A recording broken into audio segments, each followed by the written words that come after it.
Các bác sĩ và các trưởng phòng bệnh viện Anna rất là thân thiện, đặc biệt là rất là nhiệt tình. Chuyên môn thì cao nên là tư vấn đúng nguyện vọng của mình. Các y tá trong bệnh viện Anna họ rất là nhiệt tình, nhẹ nhàng, và đặc biệt là họ quan tâm và họ động viên mình trong suốt quá trình chuẩn bị làm phẫu thuật.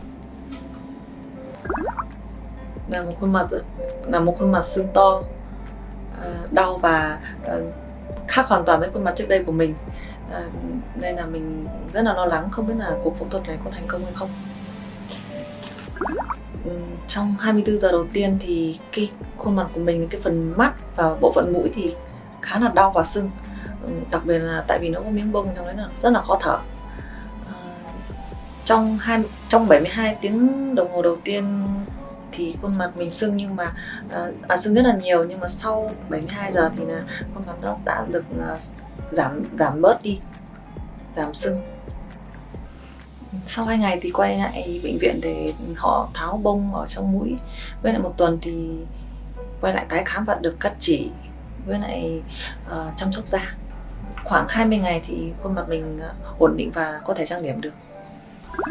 Bạn bè và gia đình mình, người thân mình đều khen là xinh hơn trước và nhìn trẻ hơn trước.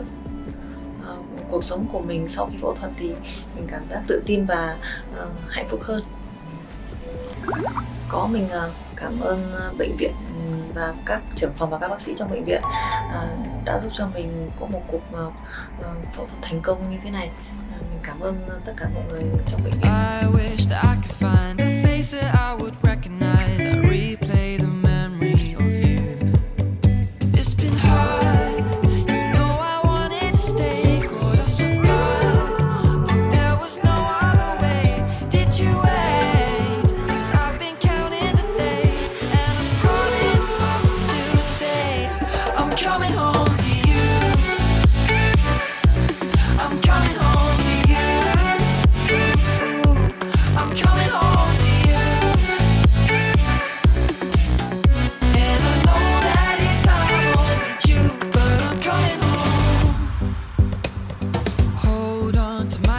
This time I promise it won't break. I'm hoping that things haven't changed.